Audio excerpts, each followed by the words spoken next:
நல்லா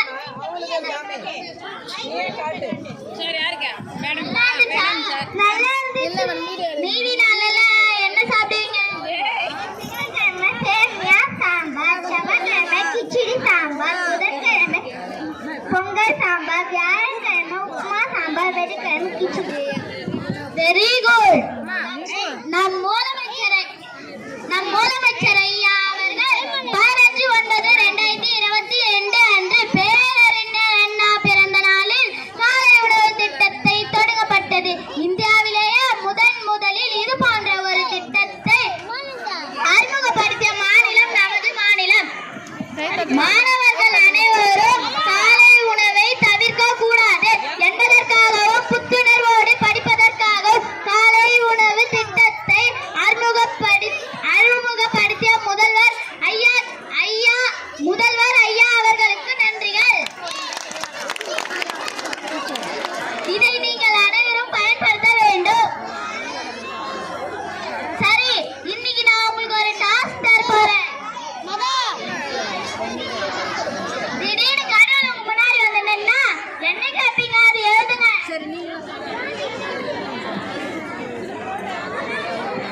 சரி போது எழுதுங்க.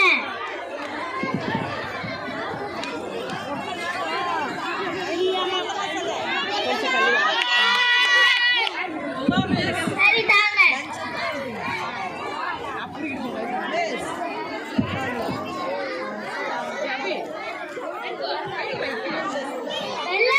எல்லாரும் லஞ்சுக்கு போங்க.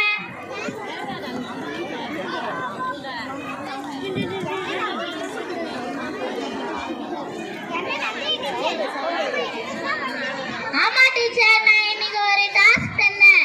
என்ன டாஸ்க்? திடீர்னு கடவுள் அவங்க முன்னாடி வந்து நின்னா என்ன கேட்பாங்களோ அதை யோசிச்சேன். ஓ, இன்ட்ரெஸ்டா இருக்கு. இதை நான் படிச்சு பார்க்கலாமா? கண்டிப்பா படிக்கணும் டீச்சர். வீட்டுக்கு போய் படிங்க. பாய் டீச்சர். டைம் ஆயிடுச்சு, நான் வீட்டுக்கு போறேன். சரி டீச்சர், பாய்.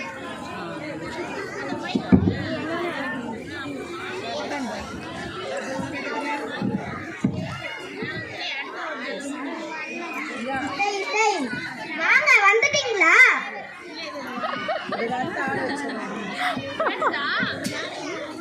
என்ன கோபமாக இருக்கிற? வேற ஒண்ணும் இல்லைங்க, இத படிச்சு பாருங்க. என்ன இருக்குதுல? இங்க படிங்க, தெரியும். நந்தினி டீச்சர் கிளாஸ்ல இன்னைக்கு ஒரு டாஸ்க் தந்திருக்காங்க. என்ன டாஸ்க்? கடவுள் அவங்க முன்னாடி வந்து நின்னா நீங்க என்ன கேட்பீங்கன்னு எழுத சொல்லியிருக்காங்க. ஓ, அப்படியா? ஐயோ பாவம், அது யார் எழுதுந்து? வேற யாரும் இல்லைங்க, நம்ம பொண்ணுதான் இதை எழுதியிருக்கா.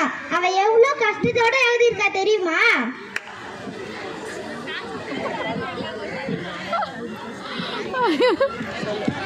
கடவுளே,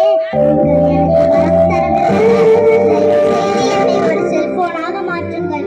என் குடும்பத்திற்கு நான் முக்கியமானவளாக மாற வேண்டும். என் பெற்றோரின் முழு கவனமும் செல்போனில் இருப்பது போல என் மீதும் இருக்க வேண்டும். என் அப்பா வேலையிலிருந்து வீட்டிற்கு வந்ததும் அவர் எவ்வளவு சோர்வாக இருந்தாலும் செல்போனுடன் நேரம் செலவிடுவது போல என்னுடனும் நேரம் செலவிடணும். என் அம்மா சோகமாக இருக்கும்போது அவர் செல்போனை பற்றிக் கொள்வதைப் போல என்னை புறக்கணிக்காமல் என்னையும் பற்றிக் கொள்ளணும். என் சகோதரர்கள் செல்போனுக்காக சண்டை போட்டுக் கொள்வதைப் போல என்னுடன் நேரம் செலவிட போட்டி போடணும். செல்போன் வேலை செய்யவில்லை என்றால் அதை உடனே சரி செய்கிறார்கள். அதே போல நான் சோர்வாக இருந்தால் என்னையும் உடனே கவனிக்க வேண்டும். மொத்தத்தில் என்னை சுற்றியுள்ள அனைவரையும் நான் சந்தோஷமாக வைத்திருக்க வேண்டும். கடவுளே, நான் எதையும் அதிகமாக கேட்கவில்லை. என்னை செல்போனாக மாற்றுங்கள் போதும். என்னை செல்போனாக மாற்றுங்கள் போதும். என்னை செல்போனாக மாற்றுங்கள் போதும்.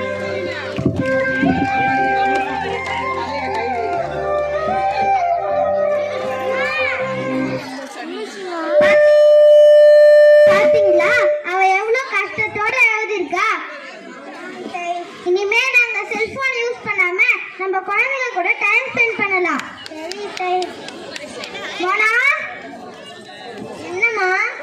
இனிமே நாங்க செல்போன் பார்க்காம அவங்க கூட டைம் ஸ்பெண்ட் பண்ணுவோம்மா. ஐ ஜாலி.